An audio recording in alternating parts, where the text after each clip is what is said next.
Hey guys, Sebastian here from greenmusicproductions.com. Before we start, I hope you guys had wonderful holidays so far, and I want to wish you a happy new year. To celebrate the 2016, I want to give you a 25% discount on my mixing and mastering services throughout January 2016. So just go on my website, the link is in the description, and you can contact me from there just mentioning you're a subscriber with your username, and you will have a 25% discount. So this is just to say thank you to all my subscribers and my followers. I really appreciate it, and I really hope you'll have a wonderful 2016.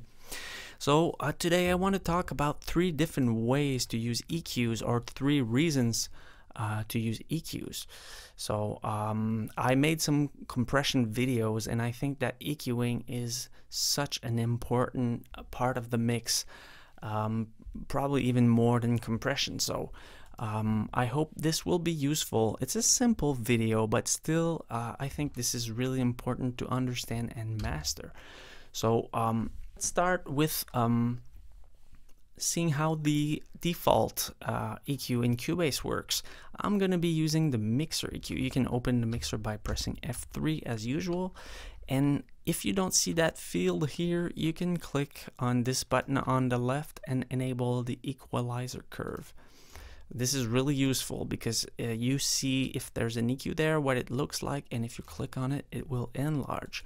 Usually there's no dots enabled. It looks like this. You can just double click to enable a dot, or no, single click, it will create a dot, and you can move it around, and double click to disable it. If you created a dot, it's either high shelf, low shelf, or parametric, depending on where you click. You can always change that if you want to have for parametric. If, for example, you open the EQ tab right here and you click on the right part, and you can choose whatever you want. So that's really useful. I really like that EQ because it's simple to use and it's super fast.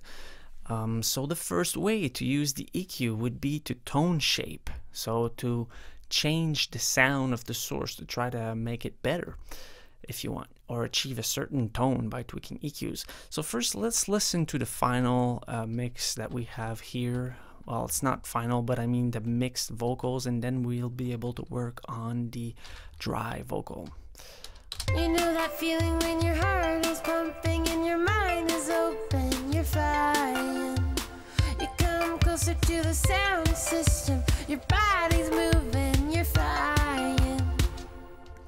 Okay, so if we listen to the dry vocal track on solo, you'll see that it has a couple of problems. So let's listen to it. You know that feeling when your heart is pumping and your mind is open, you're flying. You come closer to the... And now let's listen to the final track. You know that feeling when your heart is pumping and your mind is open, you're flying. Okay, so as you can see, the dry track is really dull, it's dark, and there's some weird frequencies in the low and the mid and mid-high range. So the first thing I want to talk about is how to tone shape, and this is really intuitive if you want, because you can just press play and tweak the EQ here. So the key for this is just to practice over and over and listen to some tracks that you think the vocal sounds good and try to replicate that kind of sound. So let's try to do that real fast. You know that feeling when your heart is pumping and your mind is open, you're flying. You come closer to the sound system, your body's moving, you're flying. You know that feeling when your heart is pumping and your mind is open, you're flying. You come closer to the sound system, your body's moving, you're flying. You know that feeling when your heart is pumping and your mind is open, you're flying. You come closer to the... Okay, I just did it really fast, so that already sounds better. As you can see, it's different than what I had here. That's because I also on this track use some other EQs, because when I'm tone shaping, I really like to use non-graphical EQs because you're only focusing on what you're hearing. Because if you're looking at this, you see here the frequencies moving in the background, and you have a graphical interface that tells you what you're doing. Most of the people are visual, so it's really easy to rely on what you're seeing instead of what you're hearing. So I like to use those vintage emulated EQs because you can't see what's going on and you're just going by what you hear, basically. And these are really musical. This is a Pultec. It's a classic vintage EQ that you have in most commercial studios. So you can experiment with different EQs. This one is really easy to use and fast because you just click and tweak the EQ right away. So yeah, so I use a Pultec on the final track. And I also used a filter here, which is the second reason why you should use an EQ, to filter out some frequencies, because on this example here, it's a female vocal. So there's nothing or almost nothing under 100 hertz. As you can see here on the final track, I did a low cut here with high Q to just remove everything under 100. And it's important to listen really carefully to make sure you're not removing some important frequencies in the audio source. But this is really easily done in the EQ in Cubase, because you just click on the left part of the EQ and it will create a high pass like this. So you can just drag it down. Other useful keyboard shortcut, if you're using a bell like this, you can hold shift and go up and down to change the Q, and if you hold control, it will lock the frequency range, so you won't be able to move it on the frequency scale, but only on the gain. So that's nice if you're trying to find a certain frequency and then you want to remove it, so you can just hold control and it won't move on the frequency range. So that's really cool. Same thing applies to the high pass and low pass. If you hold shift, it will be a more drastic cut and you can create a little bump after. So that's really nice, easy to use as always. So yeah, the second reason to use an EQ is to filter out the information you don't need. So it's easily done with an high pass or low pass if you want to remove the high frequencies or the low frequencies.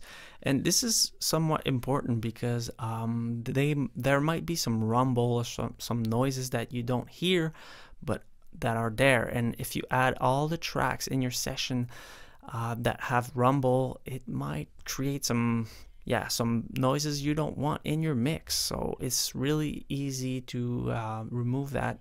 So that's the second way to use EQs. The third way to use the EQ, the third reason to use an EQ is to fix some issues. So in this case here, you know that feeling when your heart is... I felt like my ears were getting tired really fast because the vocal was tracked with a cheap microphone, and it some frequencies were aggressive. So it's quite easy to do that, but I'll show it to you. Here I found some frequencies that were problematic, and I just removed them a little bit, so it's smoother and easier to listen to. So the Studio EQ is basically the same thing as the basic EQ that you have here, except that it's a plug-in version. So if you need more bands, more EQs, it's nice to have that option. And it's also nice because it can be super precise to remove certain frequencies that are problematic. So I'll just remove those, or I'll actually use them to show you how I do this. You come closer to the sound system. Your body's moving, you're flying. So as you can see here, there's a little distortion. You know that feeling when your heart is pumping and your mind is open, you're flying.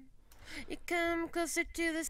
That's an annoying frequency. You know that feeling when your heart is pumping and your mind is open, you're flying. You come closer to the sound system. Your body's moving, you're flying. You know that feeling when your heart is pumping and your mind is open, open, you're flying. You come closer to the sound system, your body's moving, you're flying. Oh, this one here, I'm not looking for frequencies that sounds bad, because obviously they're gonna sound bad because I'm boosting them 18 dB, but I'm just looking for frequencies that are problematic, that will feedback or create a distortion, because that's what I was hearing in the track at first, and that's why my ears were getting tired really fast. So as you can see in the final mix here, I just removed a little bit of 1K and somewhere in 3.5. I can show you guys. You know that feeling when your heart is pumping and Sorry, I had the wrong one. you know that feeling when your heart is pumping and your mind is open, you're flying. So yeah, that frequency here was the main reason why my ears were getting tired really fast. So just by removing it, it makes the vocals so much smoother and easier to listen to. Another technique, if it's harsh, is obviously to use a de-esser. That's the first thing that I use, because when you compress the vocals, sometimes all the s and sh sounds, the sibilants will get aggressive. So that's the first thing that I put on, and it's gonna compress some frequencies when the sibilance is too high. So you can look at it and you'll see it compress when it's when there's too much sibilance. You know that feeling when your heart is pumping and your mind is open, you're flying. You come closer to the sound system. As you can see, the sound system, it's working there, because that's the part that are usually aggressive. So yeah, so you can use EQs to fix some issues, to tone shape, and to filter out some frequencies. And the key is to practice, to do it over and over, to listen to some of the tracks you like that you think sounds good and try to replicate what's it doing. So yeah, I hope you liked that video. As always, if you like those videos, please subscribe and like, and you can always check out my website if you want. So feel free to ask if you have questions or if you have suggestions in the description. It's always nice to talk to you guys. So thank you, and once again, I hope you'll have a wonderful 2016, and see you in next video. Bye guys.